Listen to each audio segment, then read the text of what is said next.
Hi, everyone. I can jump in. My name's Darin Martin. I am a life member of the new chapter at the University of Michigan, and I am one of the Founder Circle speakers and excited to be here with you tonight. I'll turn it over to Paula. Hi, everyone. My name is Paula Kaiser. I currently serve as the chair of the Membership and Chapter Support Committee for this upcoming biennium, which is one of our newer committees. So I'm super excited to serve in that capacity. And then for the previous biennium, I served as the chair of the Curriculum Committee. So I'm very excited to be here tonight to talk to you about being a chapter treasurer and all of those things that kind of entails. And I'm going to pass this over to Chris. Hey everyone, my name is Curran, a life member from the Beta Omicron chapter at Arizona State University. I'm really excited for this presentation because professionally I work in public accounting, so this is one of the few times that my professional world can intersect with the CASI world, so really excited for this presentation. On to the next slide, we can jump into back to basics. So you've been elected, what is next? So as I'm going into this, I want to get a little bit of a poll into the chat. Let us know where you are in your treasurer journey. Are you somebody who is totally new, never been a treasurer before? Are you a returning treasurer? You just want to kind of get a little bit more information? Or are you somewhere in between and kind of just looking to learn more? We'd love to get to know a little bit more about you guys and hear about your journeys as we're getting started. So as you're doing that, I'll talk a little bit about striving for your highest. So our main goal tonight is to help you strive for your highest, both as an individual and as a chapter, because your chapter functions best when you have a clear understanding of your systems and your expectations. So tonight, Kristen, Paula, Darin, and I will be giving you our thoughts on how you can make this the best year as a treasurer. But we're kind of bound by our own experiences as brothers, and your chapter might do something a little bit different from what we're recommending. And that's totally okay if it works for you and your chapter. We just ask you to come with an open mind to this conversation and consider some of the best practices that we recommend. And if you have a great idea that might be a little different than what we're saying, please throw it in the chat so we can all learn and grow together. So we're all striving for our own versions of the highest. So that being said, what can you do as a brother and treasurer to help your chapter strive for the highest? First, we encourage you to familiarize yourself with the transition documents put out by your chapter and the fraternity. Your chapter might have an officer handbook, a treasurer handbook that goes into detail on what's expected of your chapter. And if it doesn't, I really encourage you maybe to start one so your successor can have that resource. You also have the opportunity to look at national resources like the Treasurer Handbook and presentations like these where we dive deeper into the role. I'd also encourage you to reflect on past treasurers that you've worked with or seen in your daily life. What are the things you liked about how they ran their position? Were they really good at communicating with the chapter? Were they really good at giving updates? And what were some of the things you maybe didn't like about their time as treasurers? Maybe they were a little bit gossipy and shared brothers' personal circumstances and financial difficulties of others, something that we definitely recommend you don't do. So what are things you can take from the best treasurers you've seen and some areas of growth so you can be the best version of yourself that you can be? And as you're embarking on the year, it's also important to focus on self-care and your boundaries. What will you do as a treasurer and as a brother to keep yourself from burning out when life gets a little bit crazy? I know that college life can be a little crazy, especially the fall semester if you're involved in marching band.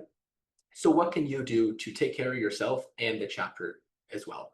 I know some treasurers who didn't check their CASI emails over the weekends, or maybe during weeks where you have a lot of exams, you don't hold a committee meeting. Or maybe you delegate things out to different people on your committee so you can help those ambitious younger brothers grow. So a lot of things you can do to kind of keep those boundaries, and I encourage you to think about that as we're getting started. So on to our next slide. We will talk a little bit about getting started. So getting started, I want you guys to take a second to celebrate yourselves a little bit. Your chapter felt comfortable appointing you or electing you to one of the most important roles, and that's managing the chapter's financial resources. So take a second, congratulate yourselves, and be ready to uphold that level of trust that your brothers have placed in you. So now that you're elected, if you haven't already, I really encourage you to set up an officer transition meeting with the outgoing treasurer. Having an officer transition meeting is one of the most important things you can do for a successful year in any position, and that's especially true as a treasurer. You'll want to use that time to get your bearings on the role as it's done in your chapter. Like we said, every chapter is a little bit different, and gather all the pieces of information you might need. That includes the minutes, budgets, and any other relevant documents that apply to your role. You also want to confirm where your money is located and how you can properly access it.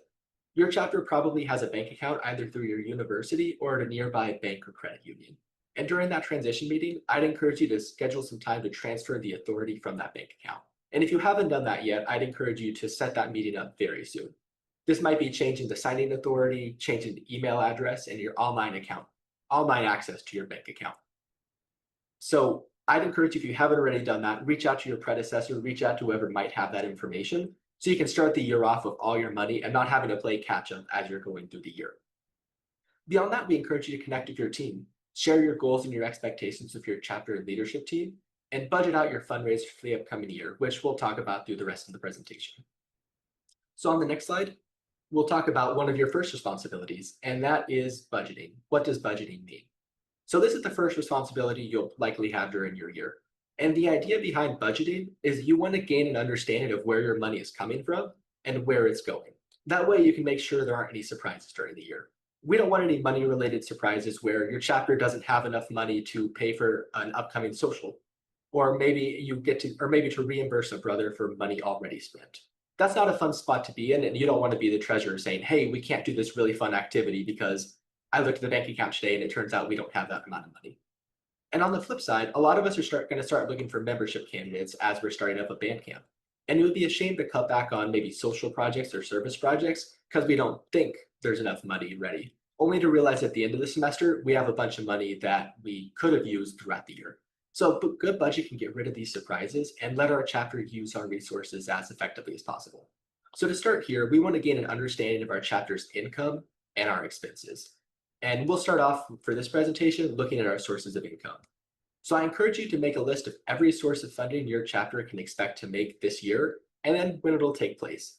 That could be things like collecting dues, hosting fundraisers, gathering donations, or maybe funding from your college or university. And there'll probably be some events your chapter does frequently. Maybe you do a profit share or a fundraiser several times a year. I'd encourage you to list that event as many times as you plan to host it. That way you have the best idea of your chapter's expected income. And here's the tricky part once we do that. You'll have to take an estimate of the amount of money you think your chapter will make for each project. And the best way to do that is look at an event, what that event has raised in the past. And that would be a great starting spot for what you'll make in the future. So on the next slide, we'll show a little bit of an example of that. So you can see this is a simple example that we'll be sticking with during my time with a chapter that has two ways of making money. They have local dues that they charge of $400, and then profit sharing with a restaurant of $100. So local dues, hopefully by this point, your chapter has an idea of what their upcoming dues will be, both the national and the local part. So that'll be the amount of money you'd put there. For the profit sharing of a restaurant, maybe the last year when you ran an event, you guys averaged between $90 to $110. You can say $100 is close enough. Let's put that amount since it's in the middle. And that gets us a total of $500. So to the next slide, we'll talk a little bit about the expenses. So we're going to repeat the exact same rule we just did, just on the expense side of things. So we're going to start off by making a list of every way our chapter intends to spend money. That could be national dues, service projects, social events, and on. And on to the next slide, we'll see a little bit of our simple chapters example of what this might be. So this chapter is planning to repair music stands, which they expect to cost about $150. They plan to order chapter shirts. They can all be repping the same Kappa Kappa size shirts for recruitment purposes for $450 for a total of $600. So on to the next slide. Now that we've done that, we want to put this together. We want to take the total amount of income we have and the total amount of expenses and see where that leads us. Now you can see with this chapter down at the bottom, they're spending $100 more than they're intending to make. So I'm going to turn this as a question over to you guys. What would you all do in this situation? You can come off mute, throw it in the chat. What would you do as a treasurer if you find that your chapter is spending $100 more than you're starting off with?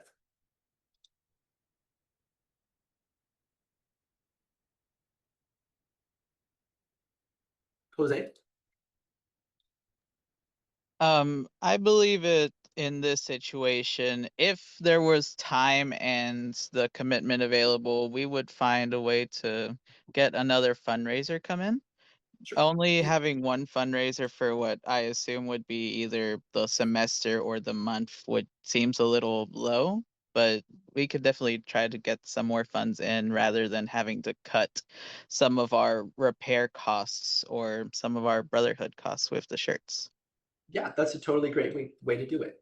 And there are a lot of different routes you can take in addition to that. So if we go to the next slide, we'll see an example that this hypothetical chapter did. So they didn't decide to take the route of having an additional profit share. Maybe they're a really small chapter and they felt like they didn't have enough time to make that happen. What they instead decided to do was raise their local dues by $50. In addition, they said, hey, we know we love our chapter shirts, but we don't need to get the high quality polos that we always get. Maybe we can just get cotton shirts, and that raised their budget down. So now we're in a spot where we ended up with $50 available at the year end. And that's what I encourage you guys to do with your budgets. Start off making your best guess of what you think everything's going to be, and then come back around and say, hey, how can we adjust it so we end up where we need to be? So on the next slide, we'll talk a little bit about monitoring our budget. So a budget isn't a one-time thing. It's not something that you set up on day one and don't touch again until the end of the year.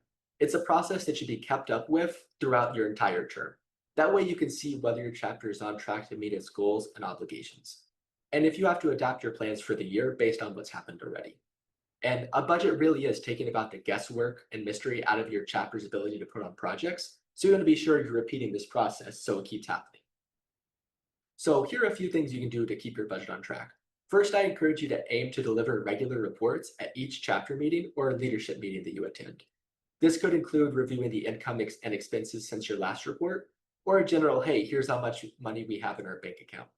That way, everyone in your chapter is on the same page of the resources available, and you're getting all the guesswork and mystery out of your financial situation. Now, we also encourage you to keep your records as timely as possible. We don't want you to wait 6 weeks before reporting income or reporting an expense, because then you're working with a distorted or false or even outdated fake picture of your financial situation. You want to be sure that you're running out of resources for your projects without even realizing it. So now, after you've recorded something, don't just get rid of the receipt. Don't just get rid of the receipt or the bank statement or whatever document you're using. I'd encourage you to see if there's a better way to save it so that it can be referenced in the future. That way, your chapter can have an understanding of, hey, we actually did raise $100 of this profit share. Or, oh, that $100 was way too much. Maybe we only raised $50 of each profit share. And you can just make sure your information is as accurate as possible. So going over to the next slide. The last thing is, and this is showing a way that you can monitor your budget. So what we have right here is exactly what we talked about before with the amount budgeted. We just added a column for the actual amount raised. So you can see this chapter with the $450 of dues. They said, hey, maybe for whatever reason, one person couldn't pay their local dues, or maybe they went inactive. So the chapter's only raised $425. The profit share they haven't done yet. So it is still, we're going to guess it being $100. And you can see between these two columns that things don't always match what's expected. And that's totally expected and totally okay. Your job as treasurer is just to update your plans as things change. Because as we started off, we thought that we had $50 to work with it throughout the year. That's $50 we can go ahead and maybe we could have done another project with. As we're going through the year, we realize we're only on track to have $6, $7 at the end of the year. So maybe we can't put forth that project we were hoping to do with the remaining $50. So as we go to the next slide. So one little wrinkle I want to throw in here before I pass it off to the next section. It's also important to have an idea of how much money you have available at the moment and track the timing of everything. So as you can see here, I took off all the events that we haven't posted yet. So we haven't done the profit sharing with our with the restaurant, and we haven't done our chapter shirts. And hopefully, and I want to show you that there's a unexpected problem that a lot of well-meaning treasurers might not catch at first glance. So at first glance, we have $425 coming in, and we've only spent about $170. So we have about $156 ready to go. That's great, right? Well, that depends on the timing of your events. If you go to the next slide, you can see that we have to be careful about the order that we do our remaining events. If we try and do our chapter shirts first, we're actually going to be short almost $100. So one brother in our chapter might have to front that $100, or you have to wait until the profit share has been run. Instead, being able to make this budget work, you have to have the profit share to raise that money, as you can see in the example on the right. So not only do you have to be sure you're bringing enough money throughout the year, you also have to be sure the timing of everything, so you don't leave your chapter with any unexpected situations where you can't do a project when you expected it to be. So I know I threw a lot at you guys, and budgeting is never the most exciting topic, but if you have any thoughts or questions in the topic, I'd encourage you guys to throw it in the chat and we can kind of go through them, or hold them to the end when we can have our full Q&A. And I'll pass it off to, I believe, Paula for the second section. Alrighty, so Kristen, awesome job going over kind of the general overview of budgeting and just kind of understanding the basics of what a chapter treasurer does. But one of the main things that I think a chapter treasurer is one of the main kind of focuses is fundraising. So obviously your chapter needs money in order to do these super cool projects that you and your chapter are planning on doing, but how do we get that money is kind of the bigger question. So we're going to dive a little bit deeper into that. So, a couple of things just to kind of consider, and we talked a lot about this actually at the president's meeting as well, or at the president's chop shop last week, is working together with your team. So, remember that you are just one person. You cannot run every single project by yourself. So, that's why we stress this a lot with our chapter presidents of kind of giving everybody the accountability, but also doing check ins. So, letting the exec board kind of run their own show, but also helping them and supporting them in those projects as well. So this would be one of those areas where you would want that support because you can't do every project. So starting off, maybe asking at your exec board meetings or at your chapter meetings of just different ideas of fundraisers. Maybe like the most outlandish fundraisers could be something that brings in a lot of money and a lot of revenue. Thinking back to what has been successful in your chapter, that's where sometimes using old things is okay, but sometimes we also need to reinvent the wheel as well. So thinking about what could work and what could not work. Other things that we would want to consider is making sure that brothers in the chapter are involved in this. So, whether that's you're selling 50/50 raffle tickets at a band concert, you could have brothers sign up to work slots at the table or serving at a fundraising event. You can also encourage brothers if they're selling. I know it's very popular to do those online popcorn orders now. So you could encourage brothers to have 100% participation. So that way everybody is being held accountable. So that way it's not just the chapter treasurer's job in order to bring that money in.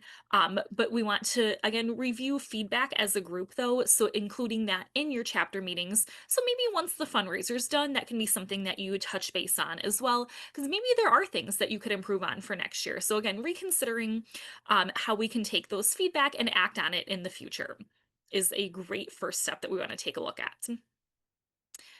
So, connecting this now to our chapter Crown Pearl goals. So, if you are not familiar with our Crown Pearl goals, this is something that the National Council has instituted and it's working towards progress, not perfection. So, there's different Crown Pearl goals that your chapter and you as an individual can accomplish. So, we want to complete 10 out of the 15 of them. So, a lot of these are geared towards, again, different things that probably your chapters are already doing, but really, I think the biggest one that you as a chapter treasurer can focus on would be underneath the national brand. So, number 4 is sending a delegate to your district convention. So, a lot of these are things that probably your chapters do already, such as submitting your chapter personnel report on time, completing a chapter calendar, having a annual meeting with your DOB and sponsor, where really your role as a chapter treasurer to tie this all kind of together with each of the other officer positions would be having that fundraising goal of how could we send somebody to convention, because we know sometimes conventions are expensive. We know they might be farther away if you're in or if you're some of our friends in the Western District. I know a lot of your conventions you may have to drive 10, 12, 14 hours in order to get to that, and that can be pretty costly. So that's where really you as a treasurer can come into play, is how you can fundraise in order to help support that crown pearl goal. So that can be something that you work towards as a chapter and as a exec board, is creating a plan of how you can fundraise in order to send a delegate to your district convention. So, going off of that, kind of the first thing would be strategic planning. So, one of the things that I recommend is starting small. So, thinking about what does your chapter want to accomplish and what is feasible for them. Because sometimes schools, if you have a very large band program, if you have a very large chapter, fundraising might come very easy to you. But sometimes, if you're a smaller school, some chapter and smaller school or chapter, fundraising might not be as easy for you. Again, depending on just kind of your chapter size and your chapterology. So, as a chapter, I would decide and I would recommend on determining 2 to 3 priorities for the year. So, that can be goals, but you also want to determine where you want to start with those. So, again, that can be in terms of fundraising. So you might want to consider your strengths and weaknesses in your chapter. So that could be maybe you do have a or maybe you do have a small chapter, but you have a large alumni population. That would be a great place to start off by doing fundraisers and asking them for donations as well. If you say, hey, we're really looking to focus on this Crown Pearl goal of sending at least 3 of our chapter members to district convention in April. How can you help us with fundraising? Do you mind donations? A lot of times, just that personal outreach goes a long way. You also want to continue referring back to your mission and purposes, kind of the fraternity, and making sure that whatever you're fundraising for aligns with those purposes. And then again, along the way, we want to continue evaluating our progress, and if we need to make changes in these fundraisers or whatever you're planning to do with your chapter, that you have a plan in place to pivot as well if you need to make any changes. All right, so with that, we want to consider making a project plan. So I always recommend starting backwards. So thinking about what is your end goal? So do you want to raise a specific amount of money? Do you want to do a specific amount of fundraisers? So thinking about as your end goal and then working backwards with your chapters and with your, maybe you even have a fundraising committee and with your exec boards. So considering what is the timeline? So do you want to have this done by the end of marching band season? Do you want to have this done? Um, do you want to have this done later on in the school year? Do you want to have 3 to 5 events throughout the school year? So again, just kind of considering what is your timeline and what is realistic for you and your chapter. So you also want to consider what are your goals. So are you trying to make a number of sales? I know a lot of times some of the online fundraisers, or if you're doing especially like spiritware, that kind of thing, you do have to sell a certain amount of things and you have to kind of put that cost up front. Or sometimes if you do those profit shares, those dine to donates, you have to make a certain amount of profit with that too. Considering who are you working with? Are you working with your chapter? Are you working with your campus community? Are you working outside of your campus community with specific vendors or campus offices? So again, considering all of those factors would be pretty important when it comes to making this fundraising plan. You also want to consider kind of who's the lead point person for that, for this fundraisers. A lot of times I would guess it would be the chapter treasurer. Maybe if you have a fundraising committee, you can appoint somebody from that fundraising committee to be that point person. Maybe you're doing that 50-50 raffle, or maybe you're doing a spiritware fundraiser. You can have someone from your committee be that point person. You also want to consider what are the supplies that you need, especially if you're doing something maybe during football season or during a band concert. What are those extra things that you need that you might not consider right off the top of your head? And then kind of the last thing, which would be like right before the finish line, is how will you actually execute and deliver these projects? So thinking about what does success look like to you and your chapter? Is success having doubling our profits from the last time? Is success having any profits? Because maybe you're a chapter that doesn't have a lot of money. So is any money better than what you've had before? So again, really considering again, what does your chapter look like? What is your chapterology? And how do you define success? Because success might look different from my chapter, which is a small NCD chapter, compared to Darin, who went to the University of Michigan, which was again, a very big chapter, very big school. So success might look different from each of our schools just based off of kind of our needs and supports that we have in place. So, going along those lines, one thing that is very important is maintaining awareness of those deadlines. So, nobody likes an event that's thrown together at the very last second. So, we want to make sure that we're starting these events and planning them ahead of time and starting early too. So one thing that I would recommend, and a lot of your all of your chapter VPMs create a VPM calendar. So what might be helpful as a chapter treasurer is creating a chapter calendar for the fundraising and for the chapter treasurer to keep tabs on things. So you can track different events, you can track different goals and deadlines, you can track different check-in points too, especially if you're doing some online fundraising. You can include in your social media person to say, hey, do you mind posting some reminders on this date and this date? And then your alumni relations coordinator, you can tap them in and say, hey, do you mind reaching out to this alumni on this date, and kind of keeping track that way.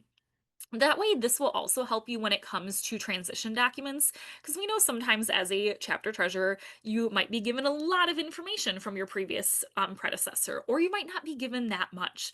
Where if you at least have this chapter calendar tracker of events, this would help you and it will help your predecessor as well. And if you have more than one person working on something, it would be very helpful to have to make sure that others are like just kind of double checking your work to ensure that it is being completed accurately. So if you're kind of stuck on what to do as a chapter treasurer, you can also touch base with your chapter president. Um, because we do have from the CHOPS resources folder, we have a chapter president and treasurer's calendar template that you are able to use when it comes to tracking your events. So you can kind of base it out by month of what things need to be accomplished each month. And Kristen dropped the link in the chat as well. So if you wanted to take a look at that, I would definitely recommend using that template as a resource in order to help kind of gauge your ideas on things.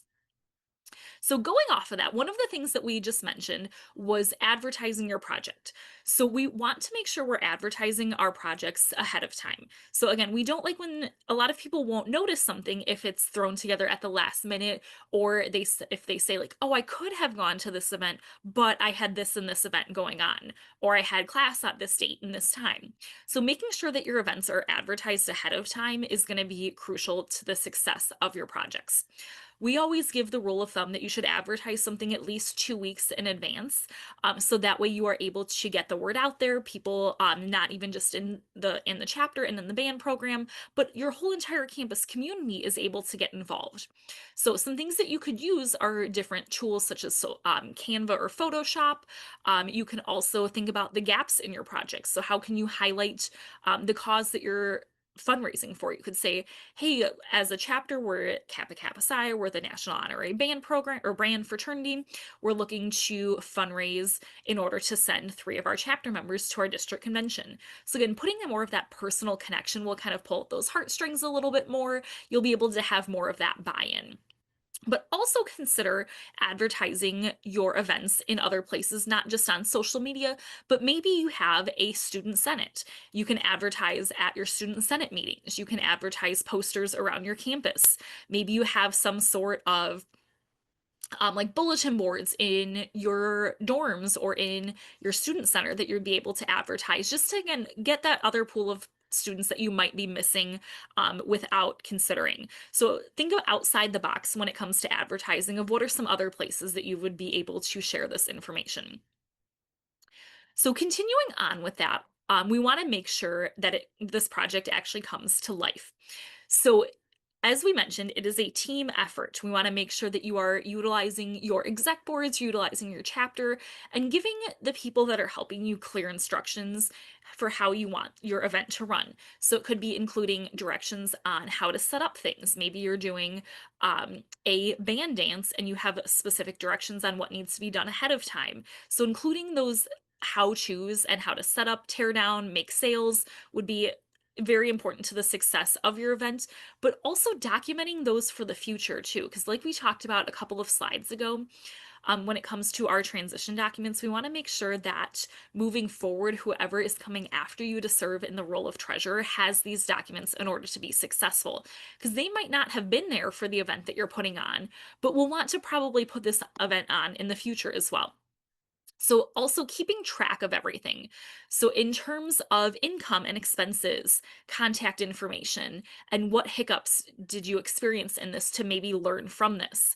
So, I know, speaking from personal experience, we held an event. We that was Tuba Christmas, and we were working with the Tuba Christmas company in order to make sure this event was successful. There was some miscommunication from the chapter to the Tuba Christmas contact people, and they did not get some paperwork in at the time that they wanted.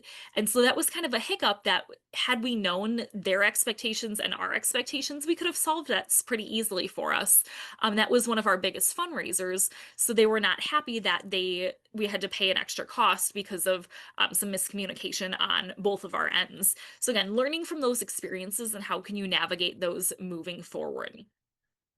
So Accountability will also play a big role in the success of your event. So, not only being accountable for yourself, but for your brothers as well. So, if you're the only one doing this event, promoting the event, leading the event, it's probably not going to be the most successful. So, if you can't lead a chapter, or you can't lead a chapter if they don't show up.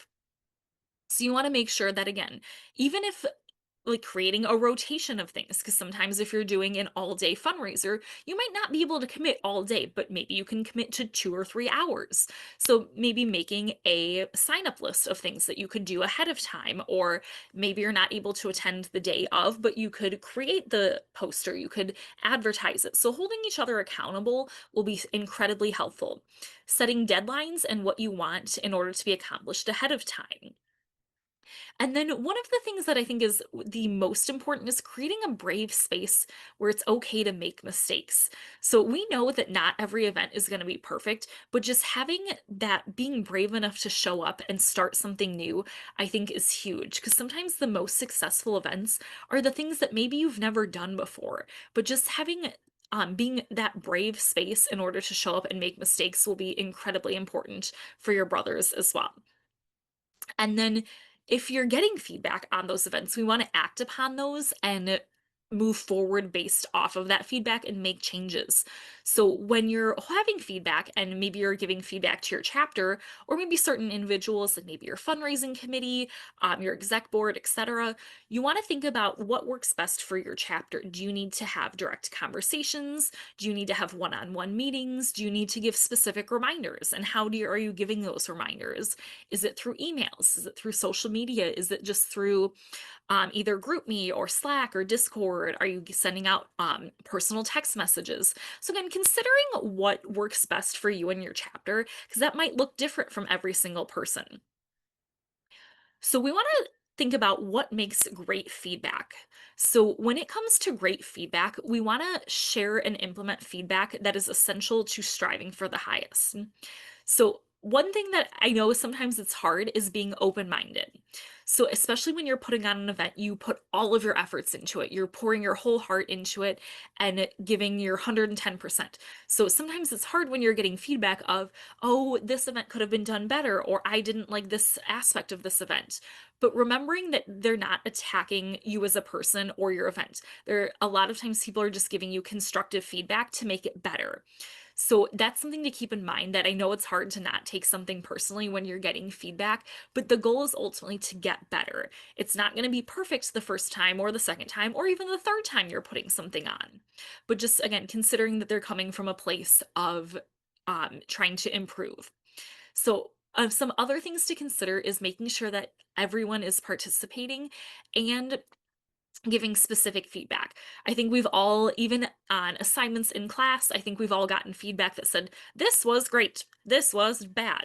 But what was good about it? What was bad about it? Giving something specific in order to help improve, or just something specific that was great about your event. So I liked that I saw 5 brothers at the check-in table, or maybe we can improve on having a teardown committee for this event. So those could be different ways that you could give feedback. And again, we don't want to have just one person dominating a conversation, but don't be afraid to speak up as well, because having everyone's feedback is going to be critical.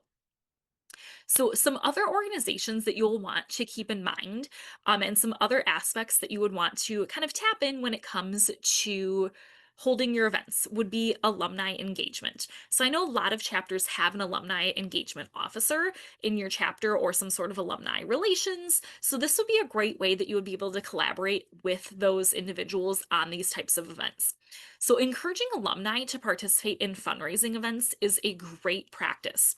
So this would be something that you would be able to reach out to them and kind of say, "Hey, we're looking to host this event. Would you be interested in supporting this event?"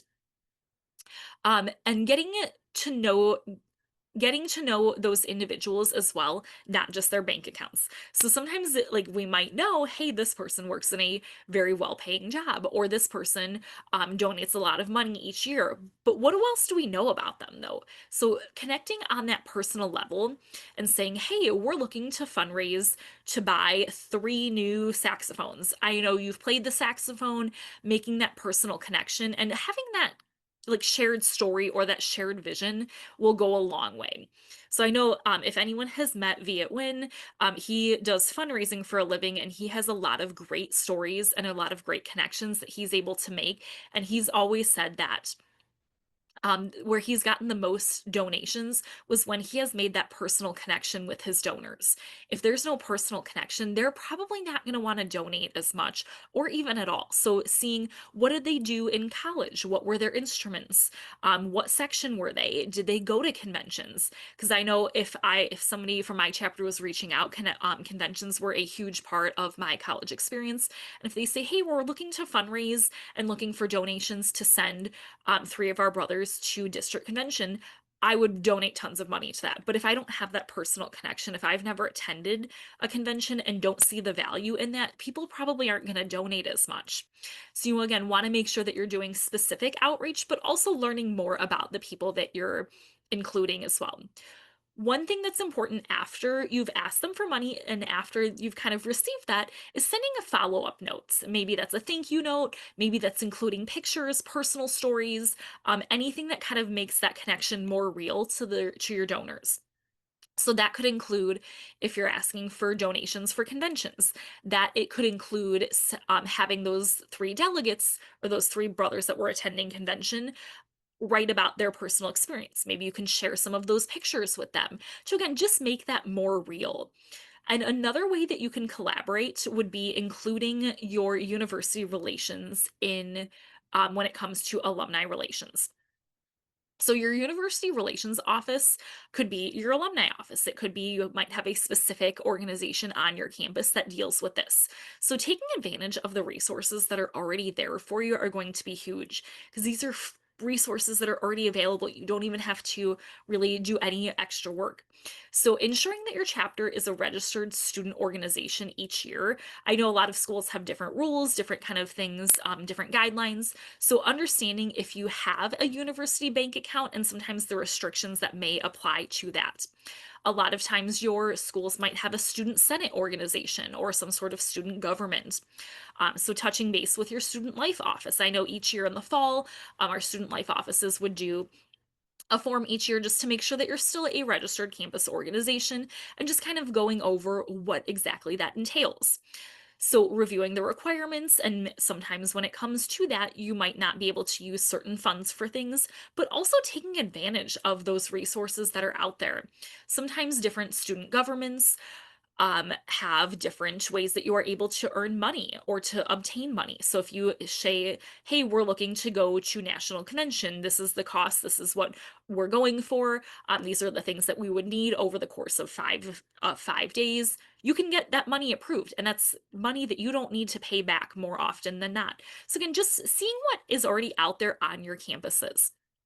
So just keep in mind that some chapters may not be a registered organization, just kind of due to the nature of Kappa Kappa Psi. So seeing what's kind of out there and what applies to you and your chapters and how your school is run. So, some other things to keep in mind is making sure the expectations of your group so you don't accidentally endanger your organization's recognition. So, again, just making sure that you're following through with all of our risk management policies, ensuring that we're having a secure meeting space, sourcing office supplies to support your activities, and hosting workshops. So, again, we want to be doing things the correct way. We don't want to be doing things kind of under the table or that might lead your chapter to become in trouble. And lastly, we want to research different funding opportunities for professional development and operating costs. So, with these, they can also provide financial support for hosting programs or attending conventions. So, really explore what is out there on your campus that maybe you didn't even know about until you kind of stopped and started looking at some of this research. So I know this was a lot of information on fundraising, alumni relations, university relations. So I'm going to stop for a moment and see if there are any questions that you all may have. You can unmute, you can post in the chat. I saw that there was some things posted in the chat. Let me catch up for a moment. And then if you have any questions, feel free to unmute or post in there as well.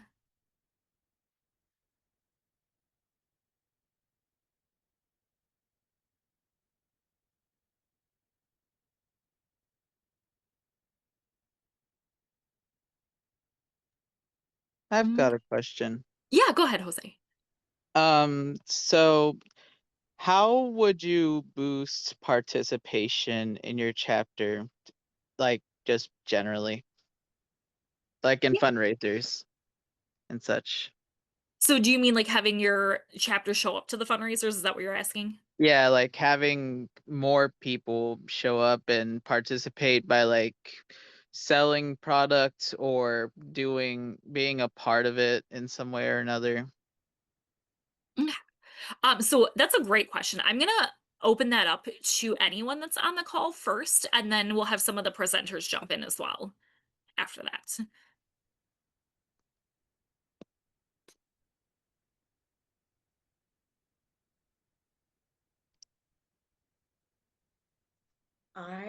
My chapter, how we get we do a lot of bake sales. We do like we do one in the fall and the spring, and we do it around a holiday. How I get them to bring treats and stuff for us to sell is to promise they can take the treats if we don't sell out. I'm like, you guys can take as much as you want. I can't eat half of this. And then the other way is as I'm like, hey, if we raise enough, I'll make us something. I allot like certain amounts each semester for if we want to do shirts. We recently just got pins to go on our game day hats, and the chapter was absolutely elated. They kept bugging me trying to get them, and I was like, guys, give me a week. They're not in the mail yet. But that's how I've always done it. In a joking way, it's kind of like bribery, but that's how I've always gotten them to like help me sell things. That's fantastic. I really love your idea of if we don't sell everything, you can take it because college students are hungry and who doesn't love some Mhm. free treats? So that is a fantastic idea. Does Really anyone good have idea. any others that they wanted to share? If not, I can jump in as well from the presenter standpoint. For my chapter, we've been kind of like, so we're relatively small. We're coming up with numbers, but we have a bunch of other uh great music orgs to challenge us with numbers. But one thing that we've had a conversation about is that if we don't have money, we can't do the fun things that we sit down and it's like, okay, if we don't all help, then we all can't get to do just the fun stuff. Like sometimes we gotta go through the mud to have the fun. Mm-hmm. That's so true. And that's such a great point that you bring up too. Is like, again, that goes back to that accountability piece. So you have to hold your chapter accountable too. And I love how you said, like, we can't have the fun stuff if we don't bring this money into. So I think that's a great point and a great reminder as well. That was a fun analogy. Thank you.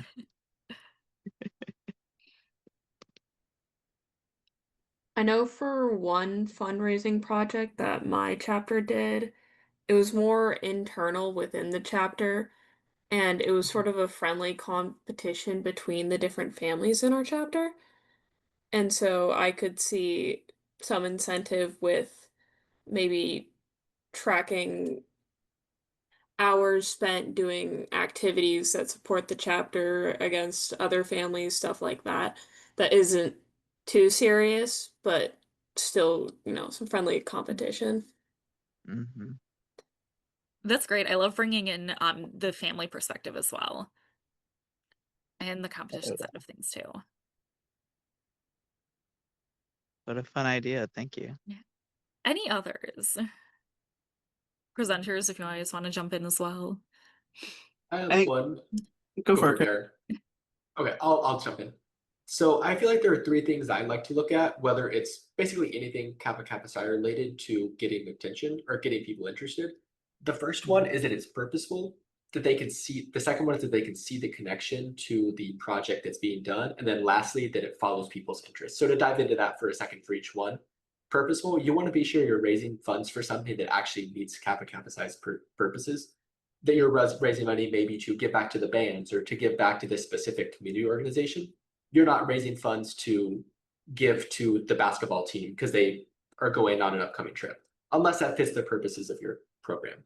For the connection, you want to see the connection to where the money is going. Go out and say, hey, this is specifically why we're doing this bake sale. We're specifically raising for the bake sale so we can go to district convention. We're specifically doing this profit share so that we don't have to do a car wash fundraiser. So that people can say, hey, here's specifically why I need to get involved so I can see the outcome. And the third thing is following people's interests, which has kind of been touched on. Be sure you're following what people's interests are. There are some people who love to do bake sales. Maybe there's some bakers in the chapter, and that's a great way. It's something they love to do. They're ready to go. My chapter, we had someone who really loved doing artwork. So she would make a button, a little like kind of pinned on button that you can make in our university for free that follows each of the marching band's performances. So one like Elton John themed button, one Queen themed button, and brothers and band members would buy that up real fast. So today, if we don't have that person who loves art, I don't know if that fundraiser would go as well because no one would want to do the art. But maybe we have a baker now who can do stuff like that. So just get a feel for what people like to do and figure out how you can connect that to the band and get money that way. Great points. Thank you. Yeah, and then the only other part I would add was thinking about like these profit sharing opportunities. So you reach out to the Panera or to the Qdoba or whatever restaurants in your area offer them, Yeah. and turn it into a brotherhood event. Like say, hey, let's all grab food after rehearsal, and yes, you're going to eat anyway, and that money is also then part of it's coming back to the chapter. So you are helping benefit that. Bring someone else along from your section. You can use it as a recruitment type event too. So think of the multiple purposes that any fundraiser could serve and kind of play into those to increase engagement all around. That is a really smart idea. Thank you. Thank you, everybody, for your ideas. You're great. You're welcome. I hope that was helpful for you. I hope that answered your questions. Oh, yeah, for sure. Alrighty, well, that was a great question, actually, and I actually got some great ideas as well on just some fundraisers that I never even considered either. So thank you for those. You guys taught me some things too. So this kind of wraps up the fundraising section.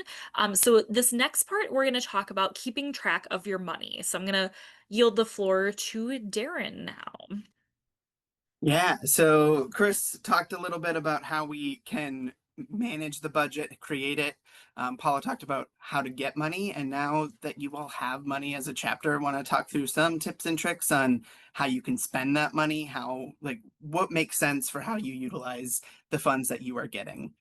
So when we think about dues, not everybody's favorite topic. Nobody likes to pay dues, but they are an essential part of what keeps the organization operating. So thinking early, start planning ahead to see how do we communicate to our current active brothers on what dues are and what the purpose of them is. So we have different dues that are due to the national organization, but then locally you can add whatever dues to your own due payment to help operate your chapter. So talking through what that looks like.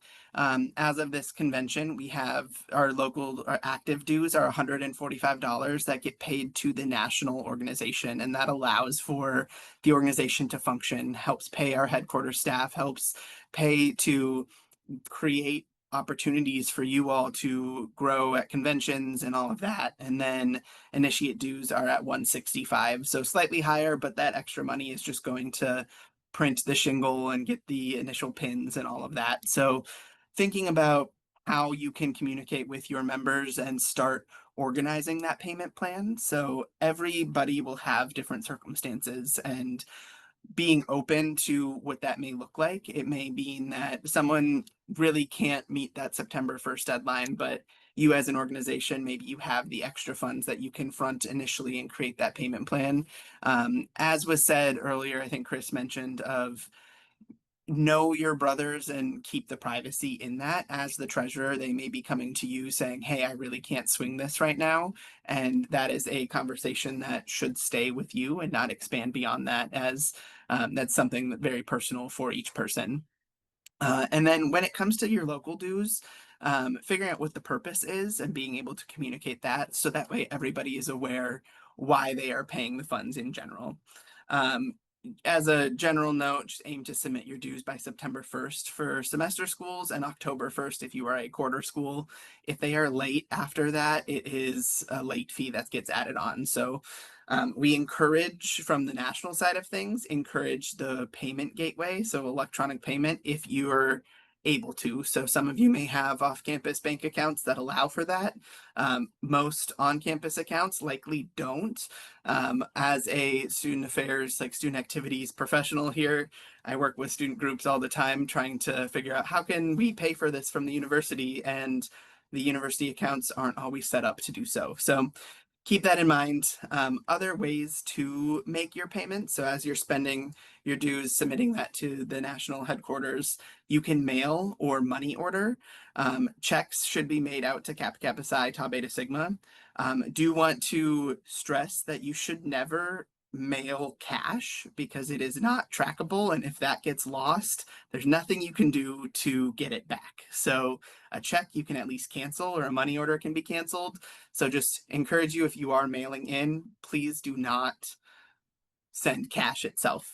If you want to pay for a credit card with a credit card, if your chapter has an off-campus account and can do that, or if you're using your university account and your student activities office may have their own purchasing cards that can bill directly into those accounts, they can also make that call and help pay for that for you. So thinking about how to spend it, those are some good options there. I want to talk about some general best practices. Ensure that information is kept safe. So any good financial measure, like ensuring that your bank account information is not being shared with, say, everybody in your chapter, because that makes it that much easier to be accidentally found and used somewhere else. Verifying tax ID. So as a member of Kappa Kappa Psi, your chapter is a tax exempt organization underneath the fraternity. Many of you may also get that tax exemption from your schools. So understanding what the tax ID number is, and that is a great thought in terms of saving money, because if as tax exempt, you do not have to pay the taxes as by the name. So save yourself that extra few dollars so you don't have to worry about that. And then reviewing reporting procedures with your school. So being aware of what your school requires.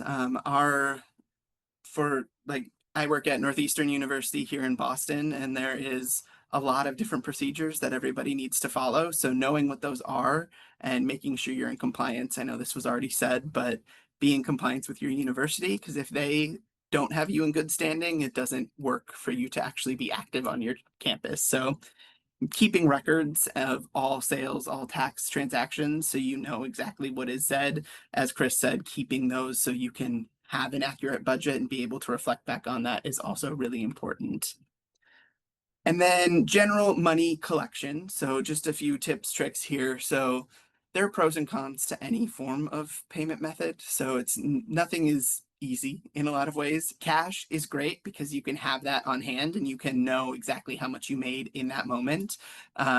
For a sale, if you're doing a bake sale, you can have the exact expenses. Make sure you have a cash box to keep it secure, so you're not just walking along with a Ziploc bag full of money, because that I've seen student groups do also, and that is definitely not a safe way of going about it. And then the challenge with collecting cash is needing a change for sales, so you'd have to have that cash in advance as well. Keeping track of what money was in the cash box before you started the sale, so you know you can remove that, and that doesn't count towards the actual sale profits that you did. Also important to know your university policies. Here at Northeastern, if you are doing a cash sale, the campus police need to be notified, and they will likely assign someone to be in the vicinity to, in case someone were to try to steal it, they can help with that. So knowing what your campus policies are is important to ensure that you're following all of those protocols there. Checks are great ways to, like, for you, you need to verify who the check is. made out to, because depending on how you're depositing it, that will be an interesting challenge. If they make it out to an individual brother, then that can't necessarily be deposited into your group account in the same way. If you're using a university account, they likely will have you have checks made out in the university's name. So knowing what is needed for your specific accounts that you use as a chapter. Credit cards, great way if you use different platforms such as Square or QuickBooks or anything like that for your sales, does come with the additional transaction fees. So make sure you're aware of that, and your customers, if they are buying anything from you, are aware of any additional fee that they may be charged. Part of my role here is also managing a ticketing platform for like performances and events on campus, and we have to make sure we are communicating any fee ahead of time based on the Massachusetts state laws. So know what those laws are for your area, for your state, for your town, so that you're aware of what needs to be communicated ahead of time. And I want to talk a bit about different virtual payment platforms.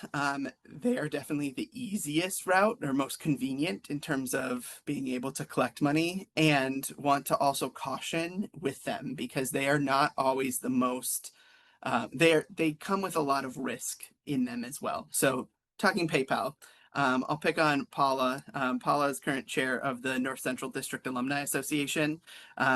When we started that back up a few years ago, we discovered that the old rendition had a PayPal account.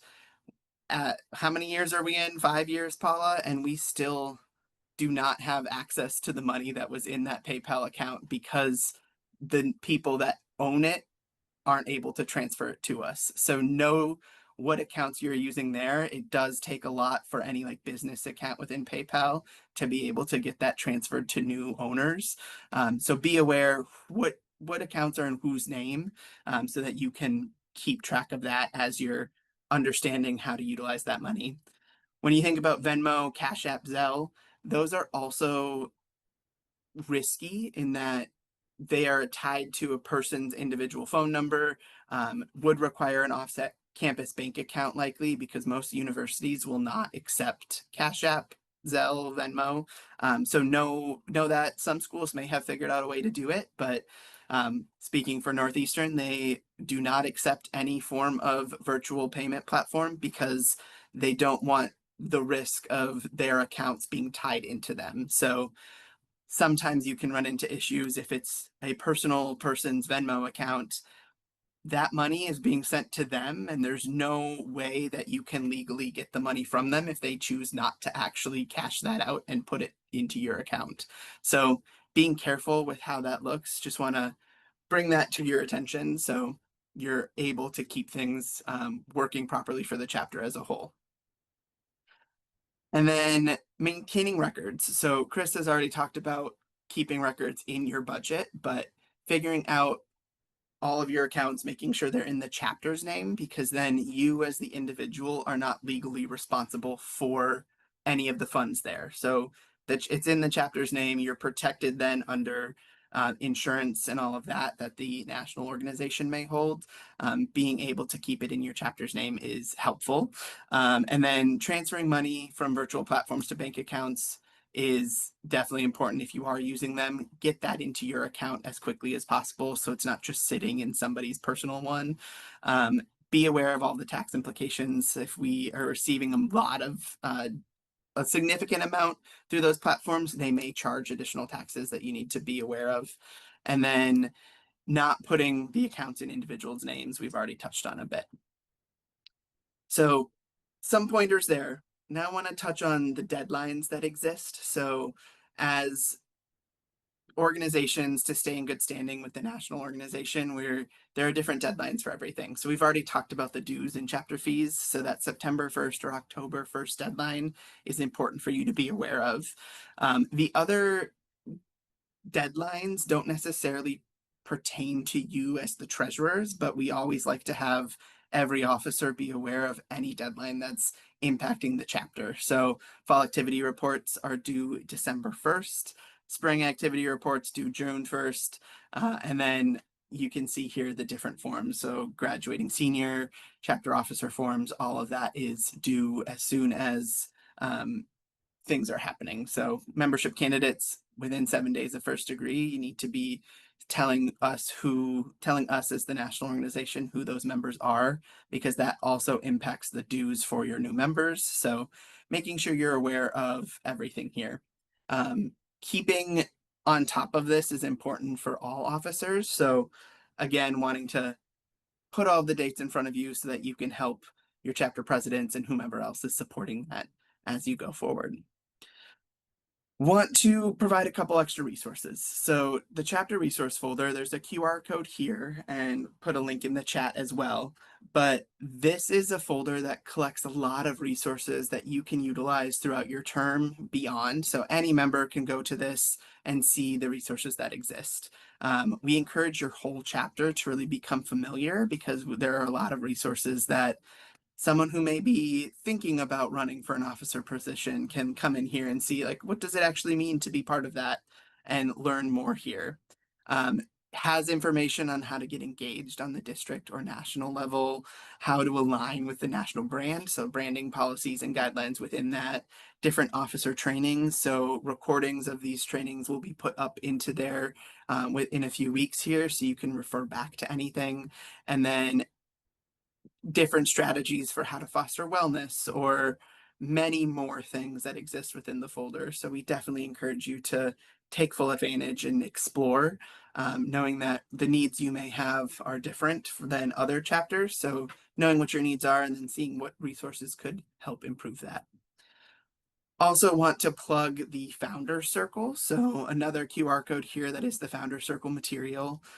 This is our, as KKSI's leadership development program. So it's designed to really help build skills and make you all better officers and brothers. So again, you don't have to be an officer to work and access these materials. So please feel free to share this with your members at large. And then the Founder Circle itself has 3 different levels. So the first level focuses on the individual leader, and then the second level is the group leader. So thinking more of an organizational structure. And then the third level is beyond. So visionary leadership. What does it mean to be a leader and how you impact the world as a whole? There are 5 to 6 modules of each level that are in this folder, so you can work your way through them.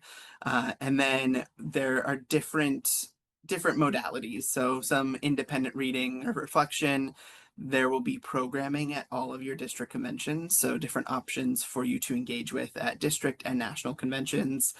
And then we'll also, in the month of February, which is the National Month of Leadership, we'll have different trainings facilitated by Founder Circle speakers. So Chris and I, as 2 of those individuals, will help to develop some programs for you all to engage with as well.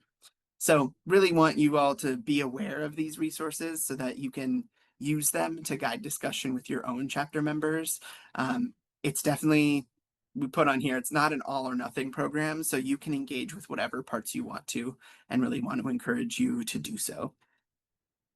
So we've thrown a lot at you, but I want to turn it back to Kristen here to wrap up before we jump into broader questions from you all. Great. Well, Darin, Chris, Paula, thank you so much for a great presentation. I'm excited to jump into the Q&A portion. But everyone, as you kind of move through the year, please feel free to stay in touch with us at leadershipdevelopment@kksci.org. As much as we want to hear, like, if you have questions, if there's a problem that you're working through, we want to be your partner in that. But also tell us about the things that are going well. We want to hear about the successes you're having at the chapter level, things you're excited about as a chapter treasurer. So feel free to share those success stories with us too.